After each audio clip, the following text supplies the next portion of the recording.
আসসালামু আলাইকুম। আমার নাম ইমরান ফারুক। এই ভিডিওটা বেসিক্যালি করতেছি আমি কিছু ইনভেস্টমেন্ট সম্পর্কে, বাংলাদেশে ইনভেস্টমেন্ট অপরচুনিটি সম্পর্কে কিছু নলেজ শেয়ার করার জন্য। তো এই ভিডিওটা কাদের জন্য? প্রথমত এই ভিডিওটা তাদের জন্য যারা ইনভেস্টমেন্ট করতে চান। ধরেন আপনার ইনকামের একটা অংশ বছর মাস শেষে হয়তো বেঁচে যায়। তো এই টাকাটা কোথায় রাখবেন, কিভাবে ইনভেস্ট করা যায়। তো এই বিষয়ে আমি কিছু কথা বলার ট্রাই করব। এরপরে হলো আপনি হয়তো আপনার একটা এক্সিস্টিং ইনকাম সোর্স আছে, সাপোজ আপনার বিজনেস আছে অথবা আপনার সার্ভিস আছে অথবা আপনার জব আছে। সো এর পাশে একটা অল্টারনেটিভ সোর্স অফ ইনকাম কিভাবে জেনারেট করা যায়, যদিও বাংলাদেশে বিভিন্ন ডিফারেন্ট অপরচুনিটিজ আছে ইনভেস্টমেন্টে, সো এইসব নিয়েও কথা বলার ট্রাই করব। এছাড়াও অনেক মানুষ আছে যাদের কাছে আইডিয়াল মানি পড়ে আছে। আইডিয়াল মানি বলতে আপনি জানেন না ওই টাকাটা আপনি কি করবেন, আপনার হয়তো প্রয়োজনও নাই এখন, হঠাৎ করে দরকার হবে, এই জন্য হয়তো কিছু টাকা রেখে দিচ্ছেন আপনি, বাট আপনি চাচ্ছেন ওই টাকাটা এখন বিনিয়োগ করবেন। তো সেটা কিভাবে করা যায়, বিশেষ করে বাংলাদেশে যারা রিটায়ারমেন্টে যায় তাদের একসাথে একটা বড় অ্যামাউন্ট অ্যাজ এ পেনশন পায়, বা হইলো গিয়া প্রভিডেন্ট ফান্ডের টাকা পায়। So, বা এই একসাথে বড় একটা অ্যামাউন্ট পায়, সো এই টাকাটা কি করবে এটা তারা খুঁজে পায় না। সো সাধারণত যারা রিটায়ারমেন্টে যায় তারা চিন্তা করে একটা বাড়ি কিনবে অথবা জমি কিনবে। সো এই দুইটা অপরচুনিটি তারা প্রেফার করে। এছাড়া আরো অনেক অনেক অপরচুনিটি আছে, এগুলো নিয়ে কথা বলার ট্রাই করব। সো তাহলে শুরু করি। প্রথমে হলো বাংলাদেশে ইনভেস্টমেন্টের অপরচুনিটি বা জায়গাগুলো কোনগুলো। প্রথমত আপনি টাকাটা ব্যাংকে ফিক্সড ডিপোজিট করতে পারেন। এফডি বাংলাদেশে এখন মোটামুটি 8 to 10% মোটামুটি ভালো ব্যাংকগুলো দেয়। এছাড়া আপনি সঞ্চয়পত্রতে ইনভেস্ট করতে পারেন। সঞ্চয়পত্রের রেটও অ্যারাউন্ড 10 থেকে 12%-এর মতো। সঞ্চয়পত্র ছাড়া আপনি গভর্নমেন্ট বন্ড ইস্যু করে প্রত্যেক বছরই, সরকারের বিভিন্ন কাজের জন্য বন্ড ইস্যু করে, সেক্ষেত্রে বন্ডের এখন 12 থেকে 15%-এর মতো রেট অফ রিটার্ন জেনারেট করে, বা এইরকম রিটার্ন দেয়। এছাড়া আরো অপরচুনিটিজ এর মধ্যে আছে হইলো আপনি কোনো বিজনেসে ইনভেস্ট করতে পারেন, অথবা আপনি প্রপার্টিজ কিনতে পারেন। এছাড়া আপনি হয়তো গোল্ডে ইনভেস্ট করতে পারেন। এছাড়া আরেকটা অপশন আছে, সেটা হলো শেয়ার মার্কেট। সো আমি আজকে বেসিক্যালি শেয়ার মার্কেট নিয়েই কথা বলবো, কারণ আমি এই জিনিস নিয়েই যা লাস্ট 3 বছর ধরে এই জিনিস নিয়েই রিসার্চ করতেছি। সো এটা নিয়ে আজকে কথা বলবো। সো শেয়ার মার্কেটটা কি এবং এর কাজ কি? তো শেয়ার মার্কেটের কনসেপ্টটা হলো, আপনি অ্যাজ এ পাবলিক আপনার হয়তো অল্প কিছু টাকা আছে, কারণ অল্প কিছু টাকা দিয়ে একটা বিজনেস স্টার্ট করা সম্ভব না, বাট আপনি একটা বড় কোম্পানি সামান্য কিছু শেয়ার কিনে আপনি ওই কোম্পানির একটা অংশীদার হতে পারেন। তো শেয়ারের মেইন পারপাস হলো, কোম্পানির যখন টাকার প্রয়োজন হয় কোম্পানি তার শেয়ারের কিছু অংশ মানুষের কাছে বিক্রি করে করে মানুষের টাকা দিয়ে তারা বিজনেস এক্সপ্যানশন করে বা তার বিজনেসের প্রয়োজন মেটানোর চেষ্টা করে। সো এইটা হলো কোম্পানি শেয়ার আপনার কাছে শেয়ার সেল করবে, এবং প্রত্যেক বছর কোম্পানি বিজনেস করে যে প্রফিট হবে তার একটা অংশ সেই ইনভেস্টরদের সাথে শেয়ার করে। সেটা হইতে পারে 10 টাকা। সাপোজ শেয়ার তো সেল হয় হলো 10 টাকা ফেস ভ্যালুতে। সো আপনার ওই 10 টাকার এগেনস্টে হয়তো 10% প্রফিট দিল, 20% প্রফিট দিল, এইভাবে কোম্পানি প্রত্যেক বছর ডিভিডেন্ড শেয়ার করে। সো নর্মালি মানুষজন শেয়ার মার্কেটকে ট্রেডিং হিসেবেই প্রেফার করে, যে আমি আজকে শেয়ার কিনবো, পরবর্তীতে এটার দাম বৃদ্ধি পেলে আমি এটা বিক্রি করে দিব। এছাড়াও শেয়ারে হোল্ড করে অনেক সার্টেন অ্যামাউন্টের প্রফিট প্রত্যেক বছর জেনারেট করা পসিবল। বাংলাদেশে এছাড়াও এখন currently forex trading, crypto trading এর বেশ আনাগোনা দেখা যাচ্ছে, অনেকে এইসব ইয়েতেও ইনভেস্ট করতেছে। সো ফরেক্স আর ক্রিপ্টো ট্রেডিং থেকে শেয়ার মার্কেটটা একটু আলাদা কিভাবে? আপনি ফরেক্স ট্রেডিং অথবা ক্রিপ্টো ট্রেডিং এ আপনাকে যদি প্রফিট করতে চান, আপনার ট্রেডিং করেই প্রফিট জেনারেট করতে হবে। সো আপনার যদি শেয়ার ওই ফরেক্স এর বা ক্রিপ্টোর প্রাইস ড্রপ করে, তাহলে আপনার যদি ওই সময় সেল করেন তাহলে আপনার লস নিয়েই বের হইতে হবে। এখান থেকে আর কোনো প্রফিট বা আদার্স কোনো ওয়েতে এখান থেকে টাকা আসার কোনো সম্ভাবনা নাই। বাট শেয়ারের ক্ষেত্রে এমন না। শেয়ারের যদি আপনার প্রাইস ফল করে বা প্রাইস বৃদ্ধি পাইলে আপনি ক্যাপিটাল গেইন নিয়ে বা সেল করে প্রফিট করে বের হইতে পারবেন। যদি আপনার বৃদ্ধি না পায়, বা ধরেন আপনার একটা শেয়ার কিনলেন 100 টাকা, এটা কমে 80 টাকা 90 টাকায় চলে গেল, সো আপনি ওইটা যদি সেল না করেন, প্রত্যেক বছর ওই কোম্পানি যদি ভালো হয় প্রত্যেক বছর আপনার একটা ভালো অ্যামাউন্টের ডিভিডেন্ড দিবে। সো ডিভিডেন্ড দিয়ে আপনি হয়তো 5 বছর, 10 বছর, 15 বছরে ওই আপনি যে টাকা ইনভেস্ট করছেন ওই টাকাটা অটোমেটিক্যালি চলে আসবে অ্যাজ ডিভিডেন্ড। বাট সেটা হলো ক্রিপ্টোকারেন্সি বা ফরেক্স ট্রেডিং এর ক্ষেত্রে সম্ভব না। ওকে, তাহলে শেয়ার মার্কেট যদি এতই ভালো হয় তাহলে মানুষজন শেয়ার মার্কেটে লস করে কেন? ওকে, এটার প্রথম এবং প্রধান কারণ হলো মানুষজন না বুঝে ইনভেস্ট করে। এটা শুধু শেয়ারের ক্ষেত্রে না, যে কোনো ইনভেস্টমেন্ট যদি আপনি না বুঝে করেন সেখানে আপনার লাভ করার সম্ভাবনা খুবই কম থাকে। না, নর্মালি মানুষজন কোনো ফ্রেন্ডের কাছ থেকে বা হইলো কোনো রিলেটিভের কাছ থেকে বা ব্রোকারের কাছ থেকে টিপস নিয়ে শেয়ার কেনে যে আমি আজকে এটা কিনবো, কালকে এটার দাম বাড়তে পারে বা বাড়বে। তো ওই কথা চিন্তা করে অনেকে কেনে, হয়তো অনেক সময় প্রফিট হয়, বাট এখানে লস হওয়ার প্রবাবিলিটি বেশি। কারণ যেই কোম্পানিগুলো আপনাকে মানুষজন সাজেস্ট করবে স্বভাবতই সাধারণত সেগুলো কোম্পানি হয় হলো গিয়া যা ভলাটাইল কোম্পানি, যে খুব দাম ওঠানামা করে। কারণ দাম ওঠানামা না করলে আপনার ট্রেডিং করে প্রফিট করা পসিবল না। বাট ভালো কোম্পানির ব্যাপারটা হচ্ছে যখন মার্কেট ভালো করে বা দাম ওঠানামা করে তখন ভালো কোম্পানিরও ওঠানামা করে, খারাপ কোম্পানিরও ওঠানামা করে। বাট খারাপ কোম্পানির সমস্যা হলে আপনি প্রত্যেক বছরে ভালো যে ডিভিডেন্ডটা পাচ্ছেন ভালো কোম্পানি থেকে সেটা আপনি খারাপ কোম্পানিতে পাবেন না। তো সেই ক্ষেত্রে মানুষজন ওই খারাপ কোম্পানি কিনে লস করে। আরেকটা কারণে হয় যদি আপনার প্রয়োজনীয় টাকা আপনি শেয়ারে ইনভেস্ট করেন। ধরেন আপনার একটা টাকা আছে 1 লাখ টাকা, আপনি এটা হয়তো 2 মাস পরে টাকাটা প্রয়োজন। তা আপনি চিন্তা করলেন 2 মাসের জন্য আমি কি করবো, 2 মাসের জন্য আমি শেয়ার কিনে রেখে দিই, 2 মাস পরে বিক্রি করে সেল করবো। এখন 2 মাস পরে ওই শেয়ারটার দাম কমেও যেতে পারে, যদি কমে যায় তখন আপনার ওই যদি ওই টাকাটা খুব ইমার্জেন্সি হয় তখন আপনার ওইটা লস নিয়েই বের হইতে হবে। এই ক্ষেত্রে মানুষজন শেয়ারে লস করে। ওকে, তাহলে শেয়ারে লাভ করা যায় কিভাবে? শেয়ারে লাভ করা যায় দুই ভাবে। প্রথম হলো কি আপনি আহ, ভালো কোম্পানি কিনে লম্বা সময় ধরে হোল্ড করবেন। সো কোম্পানি মাঝে মাঝে স্টক ডিভিডেন্ড দেয়। স্টক ডিভিডেন্ড হলো আপনার যে শেয়ার আছে এর এগেনস্টে কোম্পানি কিছু ফ্রি শেয়ারস দেয়। সেই ক্ষেত্রে আপনার ওই শেয়ারের ভলিউমটা প্রাইসটা কমে যায় এবং শেয়ারের কোয়ান্টিটি বাড়ে। সো পরবর্তী বছরে যখন ডিভিডেন্ড দেয় তো আপনার ওই ফ্রি শেয়ারের এগেনস্টে আপনি কিছু এক্সট্রা ডিভিডেন্ড পান, এই ক্ষেত্রে আপনার ইনকামটা বাড়ে। এছাড়া আপনি যদি ভালো কোম্পানিতে ইনভেস্ট করে 1 বছরের মতো হোল্ড করতে পারেন, সেই ক্ষেত্রে আপনার 1 বছরে একটা ডিভিডেন্ড পাবেন এবং 1 বছরের ভিতরে একটা সার্টেন রেঞ্জে আপ ডাউন হয়। সো ওইখানে আপনার দেখা যাচ্ছে 20, 30%, 50%, কোনো কোনো ক্ষেত্রে 100% পর্যন্ত ক্যাপিটাল গেইন পাওয়া সম্ভব। বাট হোল্ডিং পিরিয়ডটা অ্যাটলিস্ট 1 বছরের মতো হতে হবে।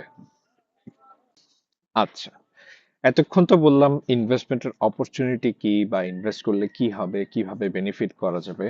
সো এখন বলবো হলো এই ভিডিওটা করার মেইন উদ্দেশ্যটা কি। সো আমি বেসিক্যালি লাস্ট 3 ইয়ার্স ধরে শেয়ার মার্কেটের সাথে আছি।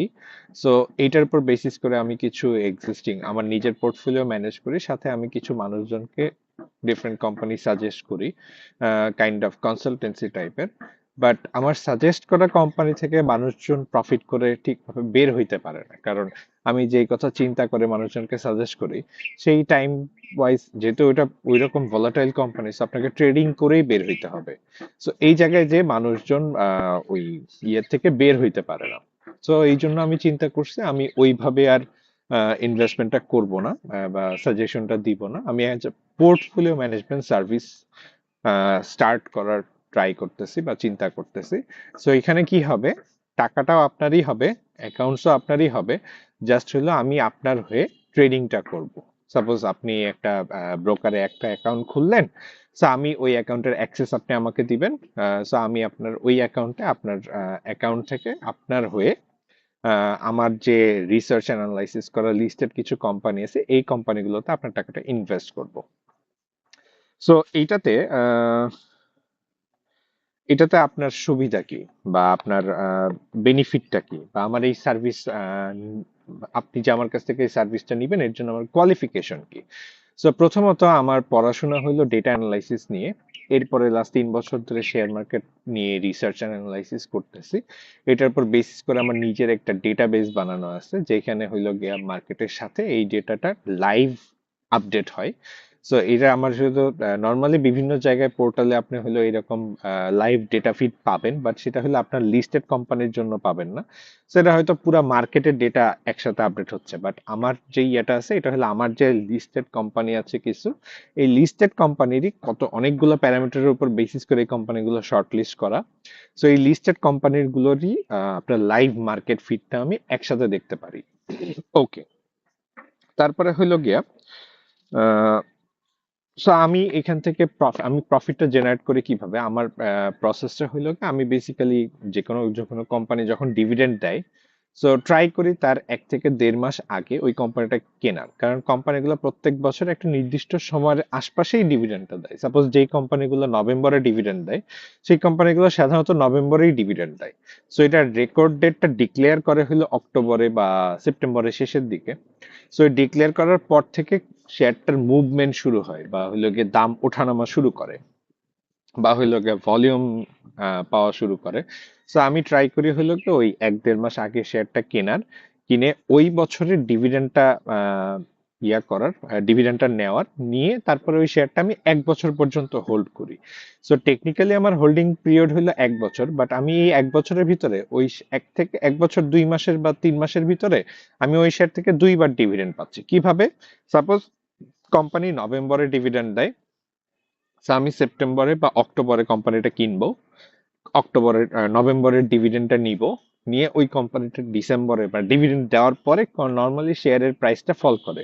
মানে ওই যে ডিভিডেন্ড যে অ্যামাউন্টটা পাইলাম সেটা হলো প্রাইসটার সাথে অ্যাডজাস্ট হয়। ওকে, সো ওই ডিভিডেন্ড ফল করে আমি যদি ওখানে কিছু অ্যাভারেজ করতে পারি তো করলাম, আদারওয়াইজ এটা আমি নেক্সট ডিভিডেন্ড ডিক্লেয়ার করা পর্যন্ত হোল্ড করব। সো এই 1 বছরের ভিতরে শেয়ারের মুভমেন্ট হয়, ওঠানামা হয়। সো এই ওঠানামায় সাপোজ আমি ডিভিডেন্টে 5% রিটার্ন পাইলাম, ডিভিডেন্টে 4%, 5%, ভালো ভালো কোম্পানিতে 8%, 7% পর্যন্ত ডিভিডেন্ড মানে প্রাইস টু আর্নিং রেশিও হয়ে থাকে। ওকে, সো আমি ওখানে ধরলাম 5% ডিভিডেন্ড পাইলাম। এরপর আমার 1 বছরের ভিতরে নর্মালি একটা আপস এন্ড ডাউনস এর ভিতরে 30, 50, 100%-এর মতো একটা গ্যাপ থাকে। সো আমি ওই গ্যাপটা ধরার ট্রাই করি। যদি আমি ওখান থেকে 5%-এর পরে আমি যদি ওখানে 20 বা 25%-এর মতো একটা প্রফিট পেয়ে যাই, তাহলে আমি ওটা সেল করে দিব। সো আমার 1 বছরের ভিতরে রিটার্ন আসতেছে 25%-এর মতো।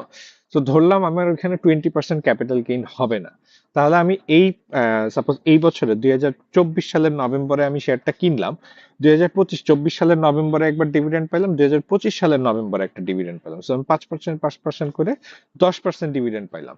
1 বছরের ভিতরে কোম্পানি বিক্রি করার জন্য অ্যাটলিস্ট 2 থেকে 3 বার একটা সুযোগ দিবেই আপনাকে। সেটা হলো যত খারাপ মার্কেটই হোক, অ্যাটলিস্ট একবার হইলেও দিবে।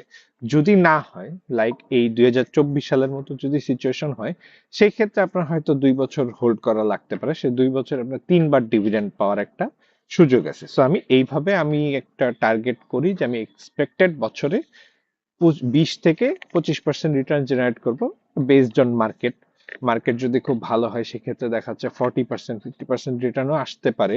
আবার যদি মার্কেট খুব খারাপ হয় তাহলে 8-10% মিনিমাম আসবে।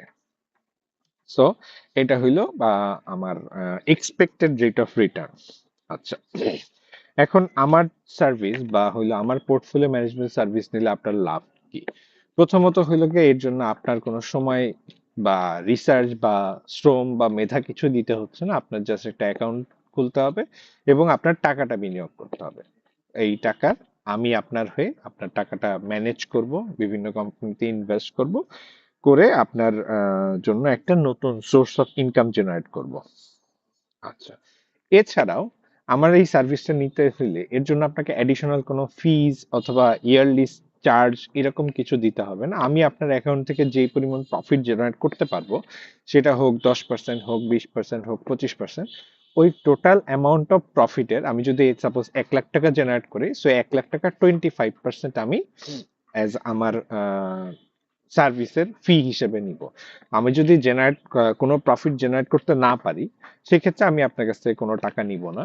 বাট আমি যদি আপনার অ্যাকাউন্টে যদি 10 টাকা জেনারেট করি, সেটার 25% হইলো আমার প্রফিট। তো এটা হইলো আমার এই সার্ভিসের আমার প্রফিট বা আমার ইয়া। আচ্ছা, এখন হইলো গিয়ে সাপোজ এই সার্ভিসটা তো আপনাকে ব্রোকারও দেয়। সাপোজ আপনি যেই ব্রোকার হাউসে অ্যাকাউন্ট খুলছেন, সেই ব্রোকার হাউসের ব্রোকার আপনাকে এই সার্ভিসটা দেয়। তারা আপনার হয়ে কোম্পানি কিনতে পারে, বিক্রি করতে পারে। সো আমার আর ব্রোকারের ভিতরে মেইন পার্থক্যটা যেটা, আপনি একটা কোম্পানি কিনে লাভ করেন বা লস করেন, কোম্পানি যখনই ট্রেড হবে, ব্রোকারের কমিশন পাবে। সো ব্রোকার ট্রাই করবে আপনাকে এমন কোম্পানি কেনানোর বা হইলো গিয়ে সাজেস্ট করে, যেটাকে আপনার বিক্রি করেই প্রফিট করার চিন্তা ভাবনা করবেন, বা হইলো গিয়ে খুব ভলাটাইল হয়, আপনি যদি রাইট টাইমে সেল না করেন আপনার অনেক বড় একটা লস নিতে হবে। আর আমার হইলো গিয়ে আমার টার্গেট থাকে আমি হইলো গিয়ে লং টার্মের জন্য ভালো কোম্পানি কিনবো। সো এখানে আপনার আমার ট্রেডিং করা বা আমার যে ট্রেডিং খুব বেশি ট্রেডিং করতে হবে নট নেসেসারি। আমার প্রফিটটা আমার হইলো গিয়ে ডিভিডেন্ড থেকে আসবে, ক্যাপিটাল গেইন থেকে কিছু প্রফিট আসবে। সো এইখানে হইলো ব্রোকারের সাথে আমার মেইন পার্থক্য। আমার কোম্পানিতে আমি আমি যে ইনভেস্টরদের জন্য যে কোম্পানিগুলো শর্ট লিস্ট করছি হচ্ছে মার্কেটে 18টা সেগমেন্টের মোটামুটি টপ 2-3 কোম্পানি নিয়ে আমার এই পোর্টফোলিওটা সাজানো। সো এগুলোতে মোটামুটি ভালো একটা প্রফিট আসে। আর ক্যাপিটাল গেইন অটোমেটিক, ওইটা হলো মার্কেটের উপর ডিপেন্ড করে, ক্যাপিটাল গেইনে মানুষের কোনো হাত নেই। মার্কেট যদি আপনাকে ক্যাপিটাল গেইন দেয় তাহলে দিবেন। আর ভালো কোম্পানি যদি বিজনেস ভালো করে তারপরে প্রাইস অটোমেটিক্যালি প্রাইস আপ হয়, এটার এইখানে কেউ কন্ট্রোল করতে পারে না। কোম্পানি যদি ভালো হয়, কোম্পানি গ্রো করে, তাহলে কোম্পানি গ্রো করলে ওর সাথে আপনার শেয়ারের প্রাইসও গ্রো করবে। Okay, last but not the least, so আমার সার্ভিস নিতে হলে আপনার কি করতে হবে? প্রথমত হইলো গিয়ে আপনার একটা শেয়ারের জন্য বিও অ্যাকাউন্ট খুলতে হয়। সো বিও অ্যাকাউন্ট খুলতে হবে, অ্যান্ড ব্রোকারটা অবভিয়াসলি অটোমেটেড হইতে হবে। লাইক আমি আমার পার্সোনাল সব কাজের জন্য লঙ্কা বাংলা ইউজ করি, লঙ্কা বাংলার পোর্টফোলিওটা ইউজ করি, লঙ্কা বাংলার ওয়েবসাইট ইউজ করি। লঙ্কা বাংলা ইউজ করার মেইন কারণ হলো গিয়ে ওদের সিস্টেমটা কমপ্লিটলি অটোমেটেড। জাস্ট হলো অ্যাকাউন্ট খোলার সময় আপনার ব্রোকারের বা রিলেশনশিপ ম্যানেজারের দরকার হয়, এরপরে সবকিছু আপনি নিজে নিজেই করতে পারেন। টাকা ডিপোজিট করা, উইথড্র করা, এভরিথিং আপনার অটোমেটেড হয়ে যাবে। ওকে, এরপরে আপনার যেটা লাগবে সেটা হলো গিয়ে আপনি যদি সম্ভব হয় তাহলে আপনি ইনিশিয়ালি একটা বড় অ্যামাউন্টে ইনভেস্ট করবেন, সেটা আপনার যতটুকু সামর্থ্য থাকে করে, এরপরে প্রত্যেক মাসে মাসে একটা সার্টেন অ্যামাউন্ট, সেটা 2,000 টাকা হইতে পারে, 5,000 টাকা হইতে পারে, 10,000 টাকা হইতে পারে, কাইন্ড অফ ডিপিএস এর মতো। যদি আপনি এরকম করতে পারেন তাহলে আমার হলো গিয়ে মার্কেটের মুভমেন্টটা ক্যাপচার করা ইজিয়ার হবে।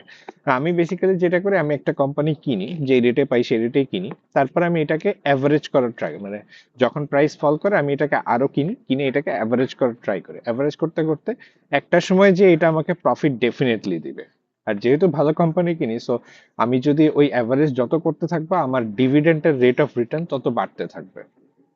আরেকটা জিনিস যদি পসিবল হয়, অনেকে চিন্তা করে যে আমার এই টাকাটা এখন লাগবে না, আমার হয়তো 5 বছর পরে লাগবে। তো আমার 5 বছরে একটা প্ল্যান আছে, সেটা হলো 5 বছরে আমি এই টাকাটাকে ট্রাই করব এটা 100% রিটার্ন জেনারেট করার। সেটা হলো আপনি যেই প্রথম বছরে যে ডিভিডেন্ড পাইলেন, পরের বছর ওই ডিভিডেন্ডটা উইথড্র না করে আপনি আবার রিইনভেস্ট করলে, তাহলে ওই টাকার উপরে আমি পরের বছর একটা রিটার্ন জেনারেট করবে। এইভাবে 5 বছর কম্পাউন্ডিং করতে পারলে এখান থেকে একটা সিগনিফিকেন্ট অ্যামাউন্টের রিটার্ন জেনারেট করা possible. Okay, that's all for today. আমি প্রফেশনাল কন্টেন্ট ক্রিয়েটর না, তো যতটুকু পারছি আমার নলেজে ইনফরমেশন যতটুকু ছিল ততটুকু দেওয়ার ট্রাই করছি। আপনার যদি মনে হয় যে আপনার আরো কিছু জানার আছে, আপনি আমাকে ইনবক্স করতে পারেন। আর যদি মনে হয় আমার সার্ভিস আপনি সম্পর্কে আরো জানতে চাচ্ছেন, সেক্ষেত্রে আমাকে ইনবক্স করতে পারেন। Thank you very much, thank you for your time. সালামু আলাইকুম।